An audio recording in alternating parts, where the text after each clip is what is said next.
Hello friends, कैसे हैं आप सब। कार्बन बेस्ड लाइफ देसी पीएचडी चैनल में आपका स्वागत है। और हम आज ओरिजिन ऑफ लाइफ के बारे में डिस्कस करेंगे, तो शुरू करते हैं। द ओरिजिन ऑफ लाइफ, जीवन की शुरुआत। हम जानते हैं कि कैसे जीवन एक बार शुरू होने के बाद तब तक बढ़ने और विविधता लाने में सक्षम था जब तक कि इस ग्रह पर हर जगह भर नहीं गई। फिर भी सबसे स्पष्ट बड़े प्रश्नों में से एक, यानी कि नॉन कार्बोनिक पदार्थों से जीवन कैसे उत्पन्न हुआ, एक महान रहस्य बना हुआ है। इस प्रश्न पर हमारी प्रगति एक दुर्जय संज्ञात्मक बाधा के कारण बाधित हुई है, क्योंकि जब हम अकार्बनिक पदार्थों और जीवन के बीच के अंतर के बारे में सोचते हैं तो हमें यह गहरा अंतर दिखाई देता है। हमें लगता है कि प्रकृति ने उस अंतर को पार करने के लिए एक बड़ी छलांग लगाई होगी।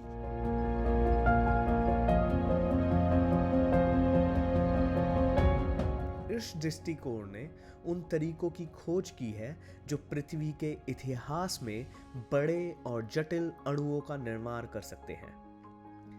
एक कठिन काम। आवश्यक समस्या यह है कि आधुनिक जीवित प्रणालियों में न्यूक्लिक एसिड, डीएनए और आरएनए में एन्कोडेड जानकारी प्रोटीन बनाने के लिए आवश्यक है। फिर भी न्यूक्लिक एसिड बनाने के लिए प्रोटीन की आवश्यकता ही होती है।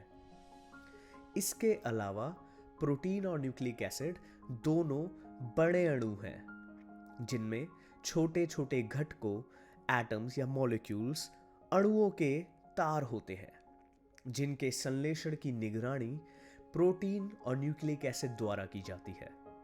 हमारे पास 2 मुर्गियां हैं, 2 अंडे हैं, और पुरानी समस्या का कोई जवाब नहीं है आज तक कि पहले कौन आया था।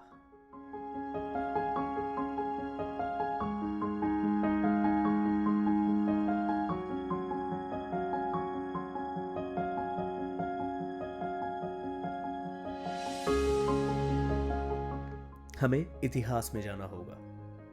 इतिहास मतलब समय की शुरुआत, द बिग बैंग यानी महाविस्फोट।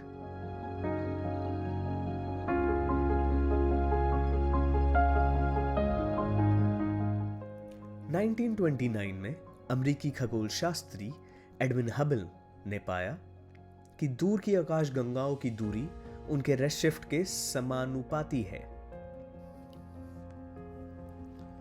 रेडशिफ्ट तब होता है जब एक प्रकाश का स्रोत अपने ऑब्जर्वर से दूर चला जाता है। इसको हम ऐसे भी समझ सकते हैं जैसे कभी कोई आवाज़ हमारे करीब आ रही होती है तो उसकी फ्रीक्वेंसी बढ़ती जाती है, और जैसे ही कोई गाड़ी या कोई तेज़ आवाज़ हमसे दूर जा रही होती है उसकी आवाज़ भी कम होने लग जाती है। और यही सितारों में भी देखा जाता है। हमसे दूर जाते हुए सितारे रेड शिफ्ट हो जाते हैं। साइंटिस्ट ने यह भी ऑब्जर्व करा कि दूर की आकाशगंगाएं हमसे दूर जा रही थी, उनकी लाइट रेड शिफ्ट हो रही थी, जिसका मतलब यह भी हुआ कि किसी ना किसी समय में वो सारी आकाशगंगाएं हमारे निकट भी हो सकती थी। ये एक अवलोकन था जेम्स लेमेत्रे के बिग बैंग सिद्धांत का, जिसे 1927 में प्रस्तावित किया गया था।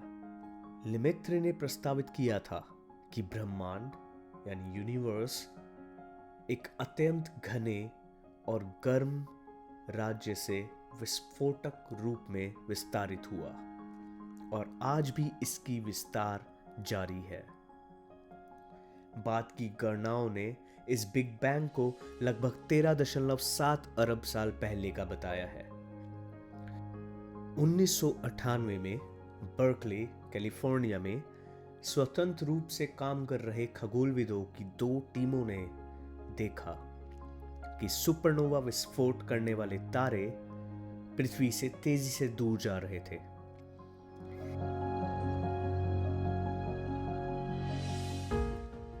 इससे उन्हें 2011 में भौतिकी का नोबेल पुरस्कार मिला। भौतिकविदों ने यह मान लिया था कि ब्रह्मांड में पदार्थ अपने विस्तार की दर को धीमा कर देगा। गुरुत्वाकर्षण अंततः ब्रह्मांड को अपने केंद्र पर वापस गिरने के कारण बनेगा। हालांकि ऐसा हो नहीं रहा था। बिग बैंग सिद्धांत ये वर्णन नहीं कर सकता कि ब्रह्मांड की शुरुआत में क्या स्थितियां थी। ये भौतिकविदों को विस्तार की शुरुआत के बाद के शुरुआती क्षणों का वर्णन करने में मदद कर सकता है।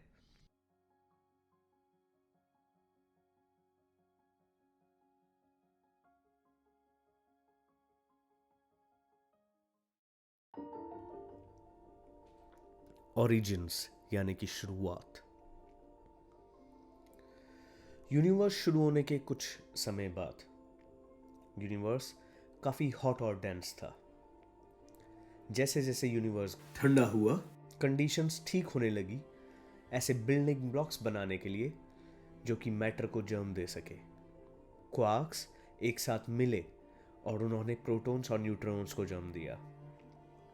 कुछ मिनट बाद ये प्रोटॉन और न्यूट्रॉन कंबाइन हुए जो कि एक न्यूक्लियई के फॉर्म में आए। जैसे जैसे यूनिवर्स और एक्सपैंड होता गया और ठंडा होता गया, ये सब स्लोली होते गया।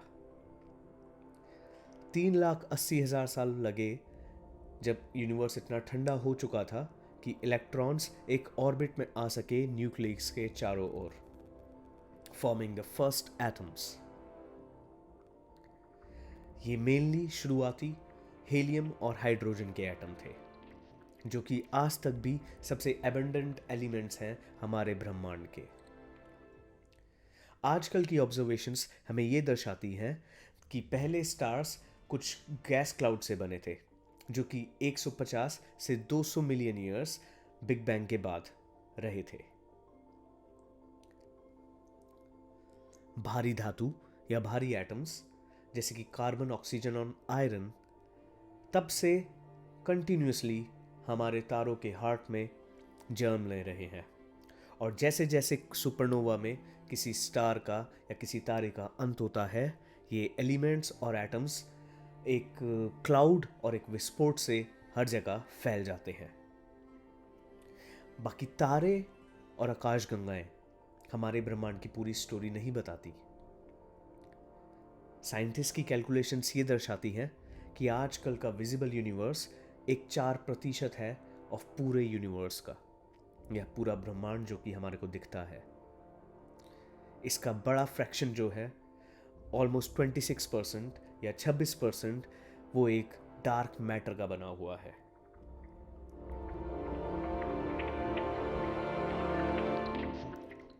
तारों और आकाशगंगाओं के अलावा डार्क मैटर कोई लाइट या प्रकाश या इलेक्ट्रोमैग्नेटिक रेडिएशन एमिट नहीं करता, सो हम उसे डिटेक्ट भी नहीं कर सकते, पर हम उसे ऑब्जर्व कर सकते हैं उसके ग्रेविटेशनल प्रभाव से।